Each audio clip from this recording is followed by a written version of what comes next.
ओम सभी को सादर नमस्ते जी। आप सभी का स्वागत है हमारे वैदिक धर्म चैनल पर। और हम पढ़ रहे हैं शुद्ध वाल्मीकि रामायण, जिसके अंदर युद्ध कांड चल रहा है। युद्ध कांड के अंदर आज का जो हम सर्ग पढ़ेंगे, सर्ग 27वां, जिसके अंदर हम पढ़ेंगे राम लक्ष्मण के स्वस्थ होने के वृतांत को सुनकर रावण जो है धूम्राक्ष राक्षस को प्रणांत करने के लिए, वानर सेना को मारने के लिए भेजता है। किस प्रकार से इस पूरे के पूरे प्रकरण के अंदर जो धूम्राक्ष राक्षस है उसका बल पराक्रम देखने को मिलेगा और हनुमान जी के द्वारा उसका वध कर दिया जाता है, ये भी हमें इसमें देखने को मिलेगा कि किस प्रकार से वो धूम्राक्ष जो राक्षस है रावण का भेजा हुआ, वो कितना घनघोर युद्ध जो है रणभूमि में आकर करता है। वानर सेना को किस प्रकार से तितर बितर कर देता है, किस प्रकार से जो है भारी जो है उसका बल दिखाई देता है।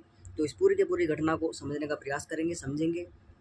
जितने भी लोग चैनल से जुड़े हुए हैं चैनल को सब्सक्राइब अवश्य कर लें, वीडियो को लाइक कर दें। कोई शंका है कमेंट बॉक्स में अपने प्रश्नों को रख सकते हैं। इस पूरे के पूरे प्रकरण को हम ध्यानपूर्वक पढ़ेंगे, समझने का प्रयास करेंगे। और इसमें जिस तरीके से बताया गया है कि भाई धूम्राक्ष जो है बहुत पराक्रमी राक्षस है और वानर सेना को किस प्रकार से मारता है। अब प्रकरण में उन गरजते हुए वानरों का वह तुलमुल नाश राक्षसों सहित रावण ने भी सुना। तो जो रावण है वानरों के द्वारा सिंहनाद किया जा रहा है। राम लक्ष्मण का जो स्वस्थ होते ही उनका बड़ा खुशी मनाई जाती है, बड़े प्रसन्न चित्त सारी की सारी वानर सेना होती है, सिंहनाद किया जाता है, मृदंगाजी बजाते हैं, शंखनाद होता है। तो इसी को सुनकर जो है रावण उस स्पष्ट और गंभीर ध्वनि को सुनकर बारंबार मंत्रियों के बीच में बैठा हुआ रावण बोला कि ये सिंहनाद कैसा है, ये किस प्रकार का सिंहनाद हो रहा है। तो ये जो गरजते हुए मेघों के समान अत्यंत प्रसन्न बहुत से वानरों का महानाद सुनाई पड़ रहा है। इससे निसंदेह ऐसा प्रतीत होता है कि रामदल में अवश्य कोई महाप्रसन्नता की बात हुई है, क्योंकि इनके महानाद से समुद्र भी क्षुब्ध हो उठा है। तो इतना भयंकर कोहलाल और इतना भयंकर जो है शब्द जो है जय जयकार जयकार के घोष के नारे जो हैं, श्री राम की जय हो, लक्ष्मण जी की जय हो, सुग्रीव की जय हो, इस प्रकार से जो है वानर सेना वहाँ अपना जय घोष कर रही है। तो इसको सुनकर जो है रावण अचंभे में पड़ जाता है, चकित हो जाता है कि भाई ऐसी क्या खुशखबरी इनको मिल चुकी है कि भाई अभी इतना शोक व्याकुल थी पूरी की पूरी वानर सेना और अचानक से जो इतना संगिनाद करने लगी, क्या कारण है। तो रावण जो है बताता है कि वे दोनों भाई राम और लक्ष्मण तो तीखे तीरों के बंधन से जकड़े दिए थे, अतः मेरे पुत्र इंद्रजीत ने उनको बाणों से बींध कर रख दिया था और ये इनका महानाद सुनकर मेरे हृदय में शंका उत्पन्न हो रही है। तो वो रावण कहता है कि भैया मेरे पुत्र इंद्रजीत ने तो उनको बाणों से जकड़ दिया था, अब जिनका स्वामी ही भाई साहब रणभूमि में मृत्यु शैया पर लेटा हुआ है, ऐसी क्या परिस्थिति इनके आगे आगे क्या इतनी खुशखबरी होगी इनकी, इतना सिंहनाद कर रहे हैं। इनकी सिंहनाद को सुनकर, इनके घोर गर्जना को सुनकर तो मेरे अंदर मेरे जो हृदय वो भयभीत हो रहा है। अब आगे बताता है, राक्षस राज रावण मंत्रियों से ऐसा कहकर पास बैठे हुए राक्षसों से बोला। तो मंत्री मंडल को यहाँ पर बुलाता है, मंत्रियों को नियुक्त करता है और राक्षसों से किस प्रकार की सलाह मशवरा जो है रावण करता है। तुम लोग शीघ्र जाओ और तुरंत पता लगाओ कि ऐसा शोक के समय में वानरों के इस हर्षित होने का कारण क्या है। तो वानरों को पास में जो है वो राक्षसों को भेजता है कि भाई जाकर देखो कि भाई भैया वानर सेना में इतनी खुशी का माहौल क्या है, क्या कारण है कि इतने सिंहनाद हो रहा है, इतनी गर्जना कर रहे हैं, इतने प्रसन्न चित्त हो रहे हैं और पूरी की पूरी कंदराएं, पूरा राजमहल इन्होंने पूरी लंका की जो लंका पूरी उसको गुंजयमान कर दिया, इतना भयंकर को शब्द कर रहे हैं ये लोग। इस प्रकार रावण की आज्ञा पाकर वे घबराए हुए राक्षस परकोटे की दीवार पर जा चढ़े और वहां से सुग्रीव के द्वारा रक्षित वानर सेना को देखा। तो परकोटा बोलते हैं दीवार को, जो महल का परकोटा था उसके परकोटे पर जाकर खड़े होकर जो है राक्षस देखते हैं। तो देखते हैं कि वानर सेना जो है सारी की सारी सुग्रीव के अंडर में जो है चारों वहीं से तत्पर जो है जय घोष के नारे लगा रही हो। राम लक्ष्मण जो है वहाँ पर स्वस्थ अवस्था में खड़े, ये देखा जाता है। जो राक्षस सेना है उन्होंने देखा कि वे दोनों भाग्यशाली राम और लक्ष्मण उस भयानक सरबंध से मुक्त होकर उठ बैठे हैं। इस दृश्य को देखकर वे राक्षस बहुत दुखी हुए। वे भयभीत होकर परकोटे की दीवार से नीचे उतरे और अत्यंत उदास होकर रावण के पास जा पहुंचे। तो वो देखते हैं कि भयभीत हो जाते हैं कि भैया जिनका डर था हमें, वही व्यक्ति जो है जिसको हम सोच रहे कि, और इंद्रजीत इतना प्रसन्नता मना रहा था, रावण इतना प्रसन्नचित हो रहा था कि भाई साहब हमारे जो कांटे हैं, जो हमारे शत्रु थे वो तो हमने समाप्त कर दिए। यहाँ तो उल्टा ही देखने को मिल रहा है कि ये व्यक्ति दोनों भाई जो वीर सूरमा है, ये दोनों के दोनों युद्ध भूमि में इस सरबंध को तोड़कर जो है किस प्रकार से जो है बिल्कुल स्वस्थ होकर एकदम से युद्ध लड़ने के लिए तत्पर खड़े हुए हैं।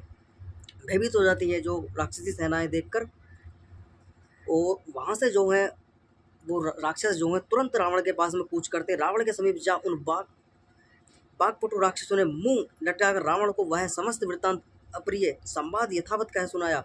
उन्होंने कहा, महाराज, जिन राम लक्ष्मण को इंद्रजीत ने युद्ध भूमि में सरबंध से जकड़ दिया था, वे दोनों भाई इस समय समर भूमि में सरबंध से मुक्त दिखाई पड़ रहे हैं। तो राक्षस भाई साहब बताते हैं जाकर, जिनको तुम खुशी मना रहे थे, तुम्हारा पुत्र भी बड़ा खुश हो रहा था कि वो तो मार दिए गए जी, वो तो मर गए हैं, और तुम यहाँ पूरा का पूरा जो है लंकापुरी प्रसन्नचित हो रही थी, वो तो भयभीत होने का समय है, घोर विपदा आने वाली है लंकापुरी पर अब तो।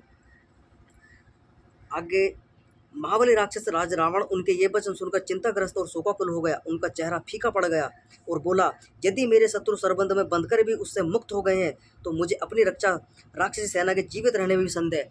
तो रावण के अंदर इतना भय उत्पन्न हो जाता है कि भाई साहब, वो कहता है कि भाई मैं तो सोच रहा था कि वे वो मर गए हैं, लेकिन मेरे अंदर तो उनके जीते जी उनको मृत्यु शैया पर से भी उठकर जो वो दोनों के दोनों भाई हैं मृत्यु के मुंह में से वापस आ चुके हैं। और मुझे तो ऐसा लग रहा है कि मेरी राक्षसी सेना जो है और मेरा पूरा का पूरा जो लंकापुरी है, इसको सुरक्षा किस प्रकार से की जाएगी, इसकी सुरक्षा व्यवस्था को देखते हुए मुझे तो बहुत चिंता हो रही है कि इसकी सुरक्षा किस प्रकार से होगी। अब वो व्यक्ति जो मृत्यु के मुंह से वापस आ चुके हैं, वो जीवित तो हमको छोड़ने वाले नहीं है। आगे आश्चर्य है कि जिन अस्त्रों से युद्ध में अनेक बार शत्रुओं का संहार किया था, आज वही अग्नि के समान तेजस्वी अस्त्र मेरे दुर्भाग्य से निष्फल हो गए हैं, और उन बाणों ने शत्रु के जीवन को दान दे दिया है। तो रावण कहता है कि भैया, ऐसे ऐसे मेरे पास में अस्त्र शस्त्र थे जिससे युद्ध लड़ रहा था मेरा पुत्र इंद्रजीत, वो उन्होंने भाई साहब जो शत्रु उनको मृत्यु पर विजय प्राप्त कर लिया, उन्हें तो अभय दान दे दिया जीवन का। वे कैसे बचे? आश्चर्य में पड़ जाता है उस चीज़ को देख करके, क्योंकि जो इंद्रजीत के द्वारा छोड़े गए वो सर्प के लगे हुए जो बाण थे, उनसे जब जो वैदराज गरुड़, वो भी आकर बताते कि भैया इनसे बचना संभव नहीं था, असंभव बातें थी। कि वो तो मुझे पता चला कि भाई तुम्हारा जो है इंद्रजीत के द्वारा तुम पे विष भरे बाण छोड़ दिए गए और तुम उनमें जकड़ दिए गए, चारों माह से पूरा शरीर छल्ली छन्नी कर दिया गया है इंद्रजीत के द्वारा। तो मैं इस पूरी की पूरी घटना को सुनकर जो मुझे बुलावा भेजा गया था, उसको देखते हुए शीघ्र मैं अपने वायुयान से तुम्हारे पास में आया। तो जो वैद्य है, वैद्य तक सोचकर वो चकित हो जाता है कि भाई साहब इतने भयंकर तरीके से जो इसने प्रहार किया इंद्रजीत ने। तो यहाँ पर जो है ऐसा इंद्रजीत के द्वारा जब प्रहार किया गया तो दोनों के दोनों भाई मूर्छा अवस्था में पड़े हुए देखकर वैद्यराज गरुड़ भी चकित हो जाते हैं। तो देखने को मिलता है कि कितना भयंकर विष उन तीरों के अंदर भरा हुआ था। जो वैद्य है, स्वयं वैद्य है, वो भी कह रहा है कि मेरे सिवा जो है इस समय पर तुम्हें कोई भी बचाने वाला नहीं था। अगर तुम गंधर्वों को बुला लेती या तुम अपनी बानर सेना को भी किसी में से भी, या राक्षसों को, जो भी उस समय पर व्यक्ति वहाँ पर मौजूद थे, इंद्र भी स्वयं राजाओं का जो देवताओं का राजा इंद्र, उसे भी बुला लेते तो भी तुम्हें बचाने वाला कोई नहीं था। इतना भयंकर काल कुछ विष जो है इनके अंदर भरा हुआ था तीरों के। आगे बढ़ते हैं। ऐसा कहकर क्रोध में भरे रावण ने सर्प की भांति फुंकारते हुए राक्षसों के मध्य में बैठे हुए धूम्राक्ष राक्षस को आदेश दिया, तुम भयंकर पराक्रमी राक्षसों की विशाल सेना लेकर समस्त बानरों सहित राम को मार डालने के लिए शीघ्र प्रस्थान करो। तो अपना भयंकर पराक्रमी राक्षस जो धूम्राक्ष है उसको तत्पर करता है रावण। जब महामती रावण ने धूम्राक्ष को ऐसा आदेश दिया, तब वह राक्षसराज रावण को प्रणाम कर प्रसन्न होता हुआ राजभवन से निकला। राजभवन के द्वार पर महाबली धूम्राक्ष एक सुंदर रथ पर आरूढ़ होकर और राक्षसी सेना को और अस्त्र शस्त्रों से लैस कर अठास बांधता हुआ और घोर गर्जना करता हुआ लंका के पश्चिम द्वार से बाहर निकला, जहां हनुमान ने मोर्चा संभाला हुआ था। भीषण पराक्रमी धूम्राक्ष को नगर से बाहर आते देखकर युद्ध विलासी सब बानर अत्यंत प्रसन्न होकर युद्ध की सिंह गर्जना करने लगे। श्री राम की जय हो, लक्ष्मण की जय हो, सुग्रीव की जय हो। तो इस प्रकार से जय घोष का नारा करते हुए जो है और युद्ध को लिए तत्पर हो गए सारे के सारे बानर जो है अस्त्र शस्त्रों को लेकर युद्ध करने के लिए, आक्रमण करने के लिए राक्षसी सेना को, और धूम्राक्ष की जो राक्षसी सेना लेकर आया था उसको मारने के लिए तत्पर हो जाते हैं। तब उन बानरों के राक्षसों का घोर युद्ध प्रारंभ हुआ, जिसमें एक दूसरे पर वृक्ष और सूलों तथा मुदगलों, गदा, तलवार और अनेकों अस्त्र शस्त्रों से भयंकर गुंजयमान वो पूरा का पूरा युद्ध का जो क्षेत्र था वो गुंजयमान होने लगा, और अस्त्र शस्त्रों के टंकार ऐसे लग रही थी जैसे घंटियां बज रही हो वहाँ पर। तो इतना भयंकर तुमुल युद्ध वहाँ पर प्रारंभ हो जाता है। और यहाँ पर जो है जो धूम्राक्ष है, उस युद्ध में बानरों द्वारा अपनी सेना को, जो बानरों की सेना थी जो पश्चिम द्वार पर जो हनुमान के अंडर में सेना थी, वो धूम्राक्ष जो है बानर सेना पर प्रहार करना प्रारंभ कर देता है। राक्षस जो है बानर सेना पर टूट पड़ते हैं और धूम्राक्ष जो है बानर सेना को तितर बितर कर देते हैं, इतने बाणों की बरसात करता है और अस्त्र शस्त्रों से जो है सभी वानर सेना को मारने लगता है। तो इसी को देखते हुए जो महावीर हनुमान है, महावीर हनुमान जो है उस युद्ध में वानर द्वारा अपनी सेना को तितर बितर होता देख राक्षस धूम्राक्ष ने युद्ध करते हुए उन वानरों को नाश करना प्रारंभ कर दिया। तो यहाँ पर जो है हनुमान जी भी जो है बहुत सब चकित रह जाते हैं कि भाई इतना बल पराक्रम इस धूम्राक्ष के अंदर है, मेरी वानर सेना भी तितर बितर हो रही है, डर डर के भागने लग रही है और इतना बल पराक्रम इसके अंदर भरा हुआ है। तो इसी को देखते हुए धूम्राक्ष द्वारा वानर सेना को नष्ट एवं पीड़ होते देख हनुमान जी अत्यंत कुपित हुए, अतः वे एक बड़ी भारी शिला को उठाकर तोड़े।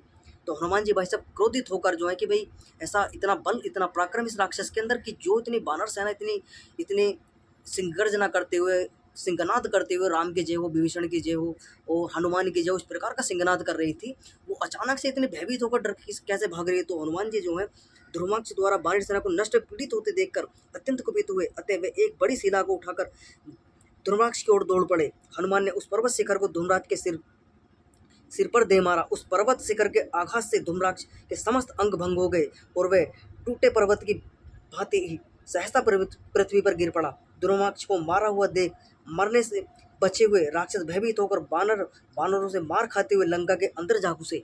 तो यहाँ पर जो है बड़ी मुश्किल से जो है उस धूम्राक्ष राक्षस का वध हनुमान जी के द्वारा किया जाता है। अब यहाँ पर धूम्राक्ष राक्षस का बल और पराक्रम देखने को मिला कि किस प्रकार का वो बल पराक्रम उसके अंदर भरा हुआ था। स्वयं हनुमान जी के ऊपर भी गधे आदि को लेकर वो प्रहार कर रहा है, हनुमान जी से भी टक्कर ले रहा है और हनुमान जी के द्वारा उसके जो रथ आदि है सबको तोड़ा जाता है, उसको पूरी की पूरी सेना को क्षतिग्रस्त किया जाता है, राक्षसों को भगाया जाता है। तब जाकर उसको शिला बड़ी एक पत्थर की शिला लेकर उसके सीने में मारी जाती है, उसके पूरे के पूरे शरीर का जो टुकड़े टुकड़े जो है उसको कर दिए जाते हैं हनुमान जी के द्वारा। इस तरीके से उस धूम्राक्ष राक्षस का प्राणांत होता है। ये पूरा का पूरी घटना हमने ध्यानपूर्वक पढ़ी सुनी और जितने भी लोग चैनल से जुड़े हुए चैनल पर नए भी उनसे बार बार आग्रह चैनल को सब्सक्राइब अवश्य कर लें, वीडियो को लाइक कर दें। कोई शंका है कमेंट बॉक्स में अपने प्रश्नों को रख सकते हैं। आज ही अक्षर विराम करेंगे। सभी को सादर नमस्ते जी।